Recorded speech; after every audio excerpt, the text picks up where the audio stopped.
కొంత తీయగా ఉన్నది, కొంత చేదుగా ఉంది, కొంత పుల్లగా ఉంది. కాకపోతే ఓవరాల్గా పచ్చడి అనేది మంచిది. ఇప్పుడు వచ్చిన ఫలితాలను పిసిసి అధ్యక్షుడిగా, రాష్ట్ర ముఖ్యమంత్రిగా ఉగాది పచ్చడి లాగా నేను స్వీకరించదలుచుకున్నా.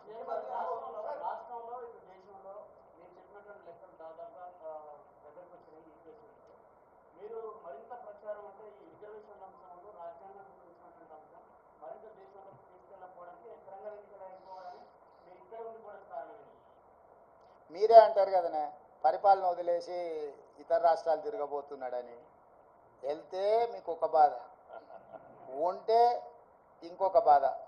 కాబట్టి నేను రాష్ట్రానికి పరిమితమైన నాయకుడిని, నేను పిసిసి అధ్యక్షుడిని, నేను ముఖ్యమంత్రిని. ఎన్నికల అధ్యక్షుడిగా ఎన్నికలు ఇక్కడనే నిర్వహించిన, ముఖ్యమంత్రిగా నేను ఇక్కడనే ఉండి పరిపాలనను గాడిలో పెట్టే ప్రయత్నం చేసిన. వర్షానికి తడిచిపోయిన ఒడ్లు కొనుగోలు కావచ్చు, లేకపోతే మొలకెత్తిన ఒడ్లను కొనుగోలు విషయంలో కావచ్చు, విత్తనాల విషయంలో కావచ్చు, విద్యుత్ విషయంలో కావచ్చు, అకాల వర్షాలను ఎదుర్కోవడం విషయంలో కావచ్చు, రైతు రుణమాఫీకి సంబంధించిన అంశాలను సమీక్షించడంలో కావచ్చు, రాష్ట్ర ప్రజల యొక్క సమస్యలు పరిష్కరించడమే నా మొదటి ప్రాధాన్యత.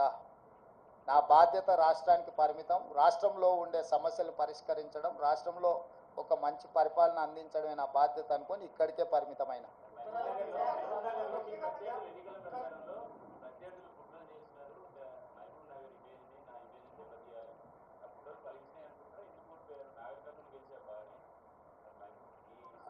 అవును, నా సొంత గ్రామం వచ్చేసి అచ్చంపేట, నల్లమల్ల అడవి, మీకు అందరికీ తెలుసు.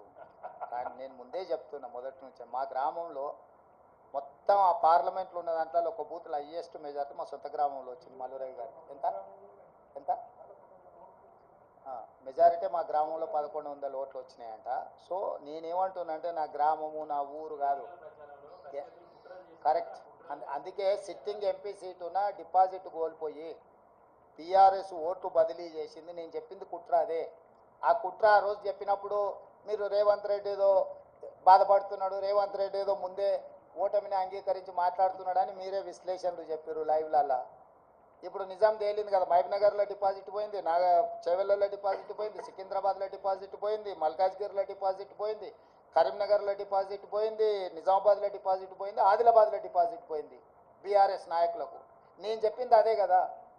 వీళ్ళు పూర్తిగా ఓట్లు బదిలీ చేసి బీజేపీని గెలిపించడానికి బీఆర్ఎస్ కార్యకర్తల ఆత్మగౌరవాన్ని, నాయకులను బలిస్తున్నాడు అని చెప్పిన. ఇప్పుడు